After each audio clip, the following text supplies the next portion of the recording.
আজকে করে দেখাবো খুব সহজ এবং তাড়াতাড়ি রান্না করা যায় এমন একটি রেসিপি, কলা আর আলু দিয়ে শিং মাছের ঝোল, যেটা ব্যাচেলর ভাইয়ারাও খুব সহজে রান্না করে নিতে পারবে। প্রথমে চুলায় তেল দিয়ে এখানে শিং মাছগুলো আমি ভেজে নিচ্ছি, হালকা করে ভেজেছি, কড়া করে না।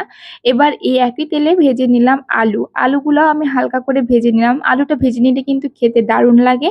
আর তার সাথে দিয়ে দিচ্ছি এখন পেঁয়াজ কুচি। পেঁয়াজগুলো আমি এখানে হালকা ব্রাউন করে ভেজে নিয়ে এর সাথে অ্যাড করে দিচ্ছি মশলা। এখানে দিয়েছি জিরা বাটা, আদা বাটা, রসুন বাটা, শুকনো মরিচের গুঁড়া, দিয়েছি হলুদ, লবণ স্বাদ মতো। দিয়ে অল্প একটু পানি দিয়ে মশলাটা খুব ভালোভাবে কষিয়ে নিয়ে এর ভিতরে ভেজে রাখা আলু আর কেটে রাখা কলাগুলো দিয়ে দিচ্ছি। এবার খুব ভালোভাবে কলা আর আলু মশলার সাথে কষিয়ে নেব। কষিয়ে নেওয়া হয়ে গেলে এখানে ঝোলের জন্য পানি দিয়ে দিচ্ছি।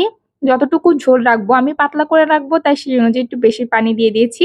পানিটা ফুটে আসলে এর ভিতরে ভেজে রাখা শিং মাছগুলো দিয়ে দিলাম। আর রান্না শেষে অল্প একটু ভাজা জিরা গুঁড়ো ছিটিয়ে দিলাম। ব্যাস রেডি হয়ে গেছে আমার শিং মাছে কলা দিয়ে আর আলু দিয়ে ঝোল, যেটা খেতে কিন্তু অনেক দুর্দান্ত ছিল। আপনারাও বাসায় ট্রাই করে দেখবেন।